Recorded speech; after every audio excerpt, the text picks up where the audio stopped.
Marie Antoinette's silk shoe sold for $51,000 in Versailles.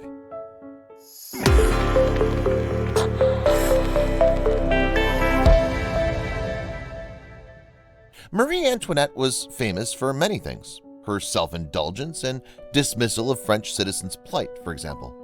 While the masses starved, she's said to have uttered these famous words, "Let them eat cake." Historians quibble about the accuracy of the attribution, but nonetheless it speaks volumes about her moral character, or more precisely, her lack of it. Marie Antoinette dressed in voluminous gowns made of silk and brocade, and had shoes made to match by the best cobblers in France.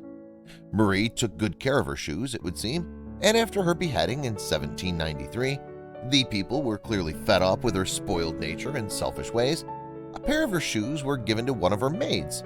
The maid's family kept them wisely and recently put up one of them for auction. The auction house, Antoinette in France, expected it would fetch about 10,000 euros, but an anonymous buyer ponied up almost 44,000 euros instead, more than 4 times the amount the auctioneer imagined it would bring. There are several auction houses and sites that handle weird and wacky historical objects that have come down through the centuries and whose owners are anxious to make some extra cash on their macabre and creepy notoriety. Other items are just everyday objects made famous because of the person who owned them. Perhaps one of the strangest items sold in the last 20 years with a huge gross factor is a disposable pregnancy test used by pop singer Britney Spears, found in an LA hotel room garbage can. Although the individual who stole it got in hot water on eBay for contravening the site's regulation about DNA tests, ultimately a little rewording of their listing circumvented the rules and the test was sold. At least it was for a good cause. The Canadian radio station that bought it subsequently donated all the funds to 2 different charities. Traditional auction houses usually avoid such yucky ephemera as they have reputations to uphold, and so they stick to fine art, historical items, and books and documents. Antoinette in France is just one such auction house. The one thing odd sales often have in common is that buyers prefer to stay anonymous, imagining quite rightly that most people would find it eccentric, to say the least, that they've shelled out thousands of dollars for a small personal object. Like, for example, the set of dentures once belonging to Winston Churchill that sold in 2010 for almost $24,000 US. That sale was handled by Key's auction house in the UK. Another macabre historical item sold at auction was the coffin of Lee Harvey Oswald, the man who assassinated John F. Kennedy in Dallas in 1963.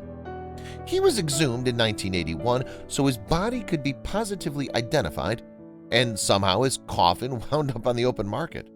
Someone paid almost $88,000 US for that morbid curiosity. A rabid music fan paid $1.8 million US for the jacket Michael Jackson wore when he filmed Thriller, the album and accompanying videos that put the singer into the stratosphere of music idols. The jacket is no doubt safely ensconced behind glass somewhere, perhaps in the buyer's music library. There are plenty of examples of other things sold to collectors who seem to have scads of money and not enough ways to spend it. Onophiles spend dizzying amounts of money on fine wine, but even collectors gasped when a buyer, again an anonymous one, spent almost $44,000 US on a bottle of Veuve Clicquot champagne about 10 years ago. It was, admittedly, almost 200 years old, one of more than 120 bottles retrieved from the bottom of the ocean when the wreck of an old schooner was discovered. But one cannot help but wonder if the bottle will ever be opened, even on the most special of occasions. These examples make the sale of the white silk shoe belonging to Antoinette seem almost tame by comparison.